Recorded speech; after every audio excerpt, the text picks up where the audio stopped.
Elles sont infirmières et tous les matins, elles se donnent rendez-vous pour traverser la frontière. Léa Haine, Amandine des lettrés sont françaises et elles travaillent au Luxembourg, presque banal dans la région. Pour nous, ça devient anodin de traverser la frontière, on se rend même plus compte. Et pourtant, cela n'est pas tout à fait anodin. Toc toc, moyenne. Léa, 26 ans, a fait ses études en France, mais elle n'y a jamais travaillé. Au Luxembourg, elle touche 3 500 € par mois net d'impôts, 2 fois le salaire qu'elle aurait touché côté français. Au Luxembourg, on est reconnu à notre juste titre, en fait. Il y a les risques qu'on prend, les responsabilités, et il faudrait se poser la question pourquoi l'infirmière est aussi sous-payée en France. Le salaire est l'une des motivations premières, mais pas seulement.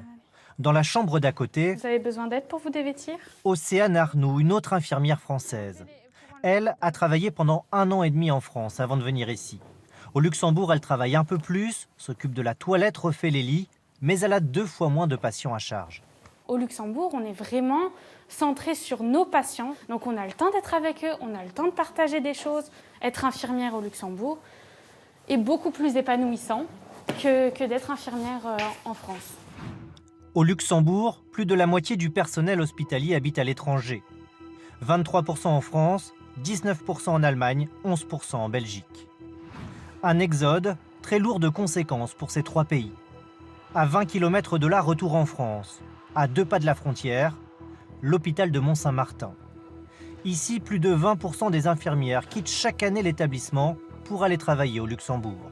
Tu préfères que j'aille chez qui pour vous aider? Il n'y a plus que là. Ok, bah. Alors les cadres comme Elisa Richard n'ont d'autre choix que de revenir travailler dans les services. Bonjour. Ça devient récurrent.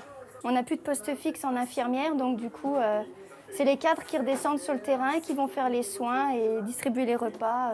Ça ira comme ça, madame? Cela fait 3 ans qu'elle dirige cette unité et déjà 4 infirmières qu'elle a formées sont parties au Luxembourg. De quoi décourager ceux qui restent. J'ai plus envie non plus des fois de les encadrer, de montrer le service, de réexpliquer l'organisation. Et même le personnel fixe, ils n'ont plus envie, ils sont lassés. À la longue, c'est fatigant. Parce que c'est beaucoup d'énergie, beaucoup de patience et au final, on sait très bien qu'ils ne resteront pas. À Mont-Saint-Martin, il manque aujourd'hui une 50aine d'infirmières. L'hôpital a dû fermer des lits et la situation s'est particulièrement aggravée depuis le début de l'épidémie de Covid, car le Luxembourg aussi a manqué de bras. Nous avons une fuite des infirmières sur le Luxembourg pour pallier notamment au prélèvement. Les infirmières n'hésitent plus à quitter leur CDI en France pour avoir un CDD au Luxembourg, tout en sachant très bien que quand elles reviendront en France, elles seront reprises en CDI dans nos établissements. L'hôpital est désormais obligé de recruter dans la France entière, car tous les établissements situés à proximité du Luxembourg subissent le même phénomène.